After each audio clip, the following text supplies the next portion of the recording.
Hello, welcome back to all of you. JEE for NEET वाली series में एक और अच्छा क्वेश्चन हमारे सामने है। इस क्वेश्चन में पूछा गया है force exerted by incline plane. ये जो इंक्लाइन प्लेन है ये इस ब्लॉक पे क्या फोर्स लगा रहा है ये हमको निकालना है। जैसा कि आप जानते हैं ये क्वेश्चन लॉज ऑफ मोशन वाली यूनिट से है। लॉज ऑफ मोशन वाली यूनिट प्लेलिस्ट स्टार्ट हो चुकी है। इस यूनिट से रिलेटेड जो भी प्रॉब्लम या कंसेप्ट है उसे आप वहाँ देख सकते हैं। Okay, so let's start this problem. ये जेई में आया था 2022 में, ये प्रॉब्लम आई थी। Okay, two bodies of masses m1 5 kg and m2 3 kg are connected by light string, है ना। जैसे कि आप देख रहे हो m1 ब्लॉक और m2 ब्लॉक एक लाइट स्ट्रिंग से कनेक्टेड है, ठीक है ना। इस तरीके से ये अरेंजमेंट है। m1 5 kg का है, m2 3 kg का है ना। Going over a smooth light pulley. Pulley smooth है और लाइट है। लाइट का मतलब ये मासलेस है और स्मूथ का मतलब इस पुली में कोई फ्रिक्शन नहीं है ना। तो बेसिक बात ये है कि जो पुली है वो कोई फोर्स नहीं लगाएगा, यानी इस पुली के इस तरफ जो फोर्स है, टेंशन है, वही फुली ट्रांसमिट हो जाएगी उस तरफ। तो पुली की वजह से इसमें कोई चेंज नहीं आएगा, ये मतलब है इस चीज़ का। स्ट्रिंग लाइट है तो इसके अंदर से भी जो टेंशन की वैल्यू है वो फुली इक्वली ट्रांसमिट होगी, है ना, क्योंकि स्ट्रिंग भी मासलेस है, कोई इनर्शिया नहीं है इनके अंदर, ना स्ट्रिंग में ना पुली में। Okay, on a smooth incline plane. ये जो इंक्लाइन प्लेन है ये भी क्या है, स्मूथ है, इसमें कोई फ्रिक्शन नहीं है, तो अपन को फ्रिक्शन फोर्स के बारे में नहीं सोचना है। ओके, आगे लिखा हुआ है the system is at rest. ये सिस्टम रेस्ट में है। अक्सर क्या होता है कि इस तरह का सेटअप देख करके लोग एक्सेलरेशन निकालने लग जाते हैं। तो यहाँ पे आपको एक्सेलरेशन नहीं निकालना है क्योंकि system is at rest, system rest पे है, तो आपको सिर्फ फोर्सेस बैलेंस करनी है ना। आपसे पूछा गया है the force exerted by the incline plane on m1। ये जो इंक्लाइन प्लेन है ये m1 पे क्या फोर्स लगा रहा है ये हमसे पूछा गया है। ओके, वीडियो के लास्ट में आप देखोगे कि एक स्मार्ट स्टूडेंट का थिंकिंग प्रोसेस क्या होगा, वो इस प्रॉब्लम को एग्जाम हॉल में कैसे अप्रोच करेगा, ठीक है, उसको आप जरूर देखना। Okay, so let's develop some concepts ताकि आप इस प्रॉब्लम को खुद अप्रोच कर सको, है ना। कंसेप्ट्स पढ़ने के बाद आप इस प्रॉब्लम को खुद ट्राई करना, क्योंकि यही वो तरीका है प्रॉब्लम सॉल्विंग स्किल्स को डेवलप करने का। ओके, नॉर्मल फोर्स, इस क्वेश्चन में बेसिकली नॉर्मल फोर्स पूछा गया है ना। तो नॉर्मल फोर्स क्या होती है उसके बारे में थोड़ा जान लेते हैं। पहला पॉइंट ये है कि normal force is perpendicular to the surface. Normal force जो है वो सरफेस के हमेशा परपेंडिकुलर अप्लाई होती है। ये जो इंक्लाइन प्लेन की जो सरफेस है ना, तो इस सरफेस के परपेंडिकुलर नॉर्मल फोर्स लगेगी। जैसे ये सरफेस है तो इसके जो परपेंडिकुलर डायरेक्शन है ये इस तरीके से नॉर्मल फोर्स की डायरेक्शन होगी।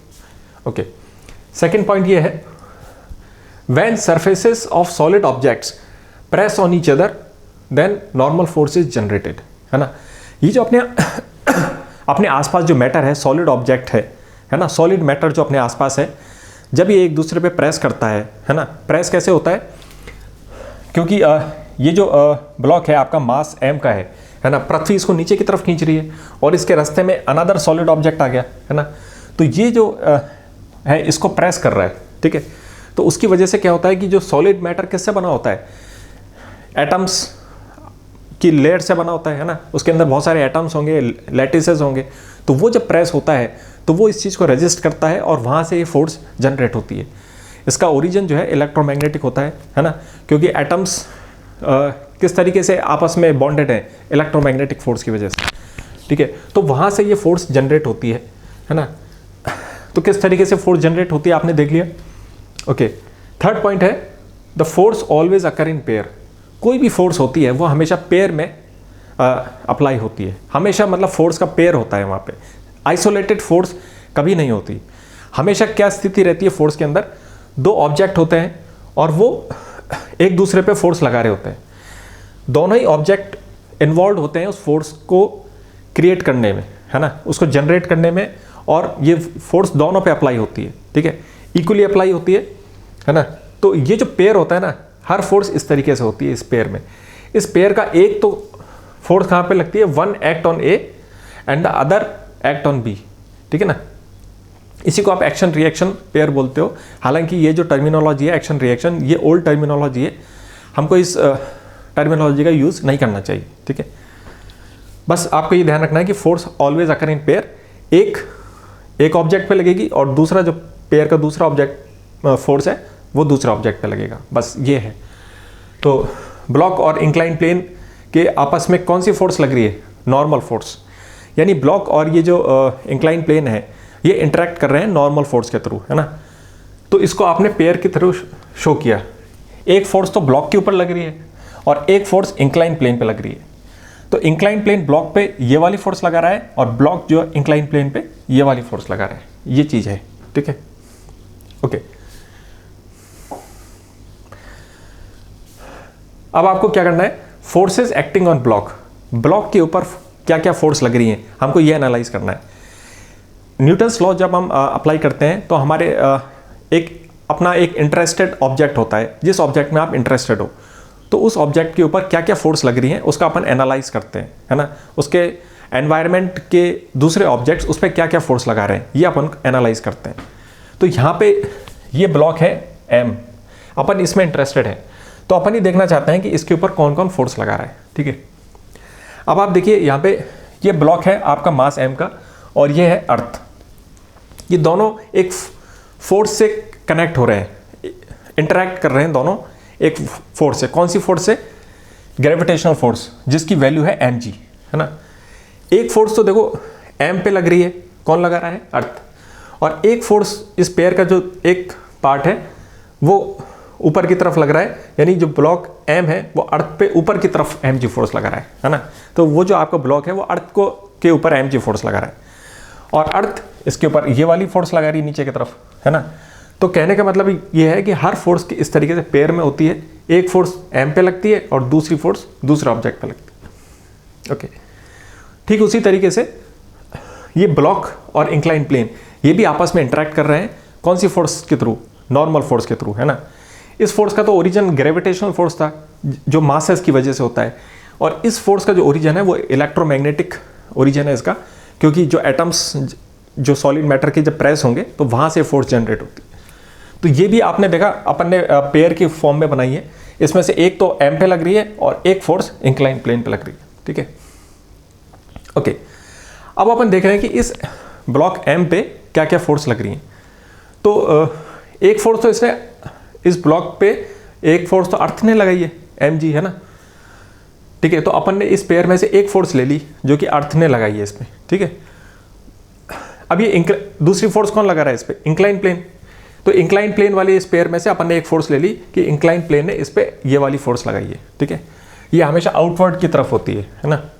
तो इस तरीके से एम ब्लॉक पे दो ऑब्जेक्ट थे एनवायरनमेंट में, उन्होंने अपनी अपनी फोर्स लगाई है, ओके।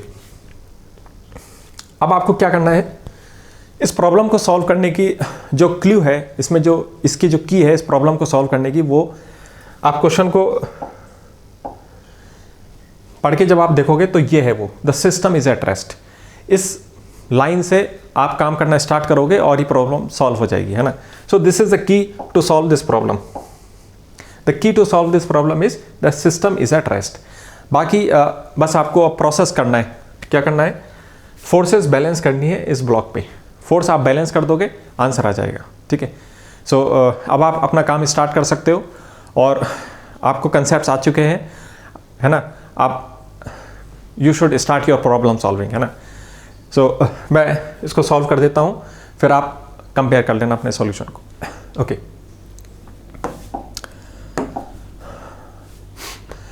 क्वेश्चन में अपन को दे रखा है the system is at rest, है ना, ओके। तो अपन ये देखते हैं इस सिस्टम पे किस तरीके से फोर्स लग रही है।